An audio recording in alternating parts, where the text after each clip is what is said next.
Hi everyone. Pat and I are back again. Here we are in the middle of the dog days of summer. What better thing to do than sit down with a great book and while the time away? The first book I'd like to present to you today is called The Night Before by Wendy Walker. This happens to be a psychological thriller. You might ask, why read a psychological thriller? And then what would there be to talk about? Believe you me, there is very much to say when you get into these kinds of books. There is much to say about the character, a lot of dilemmas to be solved, and honestly, it keeps you reading to the very last page. This is the story of two sisters who have a long hidden secret that gets uncovered during the pages of this book. Laura Lochner, one of the sisters, is very unlucky in love. She's decided, and has moved out with her sister and her family, and she has decided to try one more time. This time she's going to go out with a man that she's met on the internet. When she doesn't return the next morning, her sister becomes frantic and starts out on a desperate search to find her sister.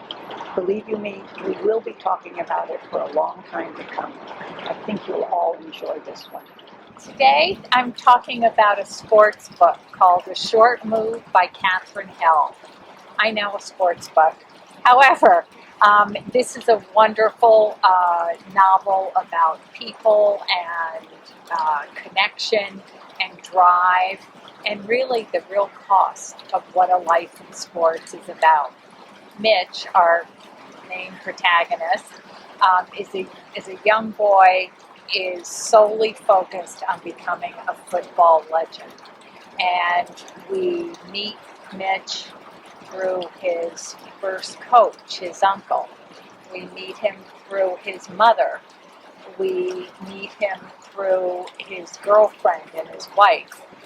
We only see Mitch as a football star, on the field, off the field, but we never learn about his feelings. We learn about those through the people around him. Beautifully written and so provocative. A lot to discuss, a lot to think about. For fans of Ann Tyler, and that's almost everybody, this is her 23rd novel, Redhead by the Side of the Road. This story follows Micah Mortimer for 2 weeks of his life. Micah is a 43-year-old bachelor who lives in a basement apartment and is part-time super of the apartment building so that he can live rent-free. He also runs a little one-man tech service called Tech Permit. Most of his customers are old ladies who have lost their Wi-Fi and can't figure out how to get it back. But Micah's life is governed by routine and regimen. He gets up at the same time every morning, pretty much eats the same breakfast every day. He does his laundry always on the same day, vacuums the same day. So his life is pretty well controlled. Until one day there appears at his door a young man, a teenager in fact, who claims that Micah may well be his biological father. And in addition to that, Micah's lady friend, the person he refuses to call his girlfriend, calls with desperate news that she is about to be evicted from her apartment.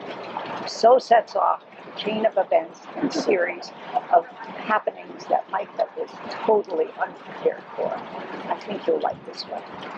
This next book is The Book of Thee by Anna Solomon. And this is a very unusual novel. It's a book about feminism told through 3 related and unrelated stories. The first story is the Book of Esther from the Bible. A woman who was, as a young girl, forced to marry a man much older and save the people of Israel. And she, so first you have her life, then you have a young woman named V, mid-century, whose husband, in his quest for the Senate, would like her to avail herself to some important donors, which she chooses not to do. And then a young woman, Lily, who's a young mother of two living in Park Slope, Brooklyn. And oddly enough, all three of these lives come together. It's a story about feminism, what the cost of being a woman, the cost of having a career, the cost of motherhood. Fascinating, and particularly the way Solomon has done it.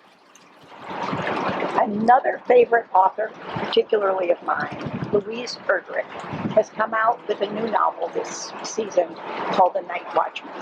This story is actually based on the true life of her grandfather, who was a tribal councilman for the Chippewas and who was indeed a night watchman at a jewel-bearing factory in the Turtle Mountains in northern rural Dakota, North Dakota. He is grappling with a bill that is making its way through Congress called the Bill to Emancipate the Native Americans. This is 1953, and this was actually occurring at that time. The bill is anything but going to give freedom to the Indian. It's really meant to ultimately wipe the whole nation out. It's a fascinating story, wonderful characters. You really will enjoy, I think, and have much to say. It's particularly relevant given our most recent Supreme Court decision about the lands that really still do belong to the Native Americans in Oklahoma. Give it a try. And if you're looking for something that's truly escapist, but can't put it down escapist, Elin Hilderbrand is back again this summer with her newest book, 28 Summers. And this is based on the play, then movie, same time next year. And Mallory meets Jake at her brother's bachelor party in Nantucket. And for the subsequent 28 summers continues to meet him. And it's a story, Hildebrand introduces each year with popular cultural events, popular songs, and so it's really a wonderful book for nostalgia, people who love nostalgia. You can't put it down. I know how I want it to end. We'll have to see. Please let us know if any of these books sound interesting to you and your book group members. We would love to share them with you. You can always reach us on our webpage and request a book. Just fill out the form and we'll be in touch with you. Take care, everyone.